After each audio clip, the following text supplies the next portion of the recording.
Bonjour, je m'appelle Jérôme Desmar, je suis maçon, menuisier, j'ai deux métiers on va dire principaux. Le but en fait c'était sur une annexe de maison, donc c'est une grange, enfin une grande bâtisse en pierre du 18e siècle. C'était d'ouvrir une ouverture en forme de voûte avec une fenêtre et c'était pour permettre de faire une pièce à vivre, de faire un préau ouvert. Donc il n'y a pas de menuiserie qui vont venir s'ajouter dessus, c'est simplement pour faire quelque chose de complètement aérien, malgré l'épaisseur des murs. Et le problème que j'avais, c'est que la partie supérieure du mur n'était pas en super état, était lézardée. Donc normalement, le principe est de faire des trous dans le mur pour simplifier, de mettre des bastins, enfin des poutres, et d'étayer de chaque côté. Moi, j'ai pas voulu prendre ce système-là pour plusieurs raisons. Déjà parce que ça fait une fragilité du mur le temps d'installer la sécurité. Et j'avais un plancher à l'intérieur. J'ai préféré faire un autre système, il s'agit en fait d'ouvrir à chaque fois une toute petite partie du mur et de se servir en fait du vide à l'intérieur, de la forme de la voûte, de se servir du vide comme d'un coffrage.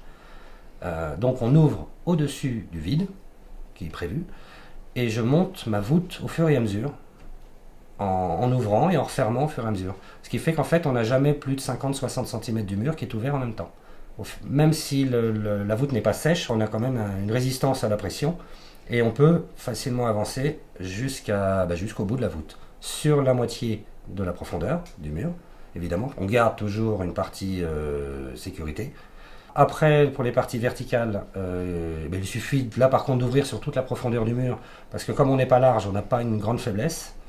Et donc j'ai laissé sécher pendant 15 jours. Et une fois que tout est bien sec, il suffit d'enlever toute la partie centrale.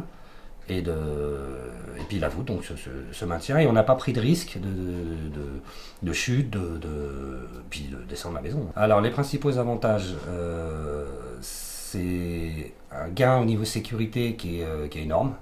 Il n'y a aucun risque à faire ce système-là. Le seul risque, c'est qu'il y ait une de pierre qui tombe au fur et à mesure qu'on avance. Et en même temps en fait, on solidifie le mur au fur et à mesure qu'on avance.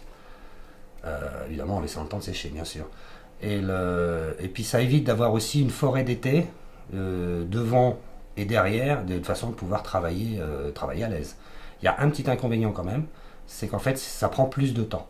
Mais j'ai préféré jouer la sécurité et puis le côté pratique, même si ça m'a mis un petit peu plus de temps.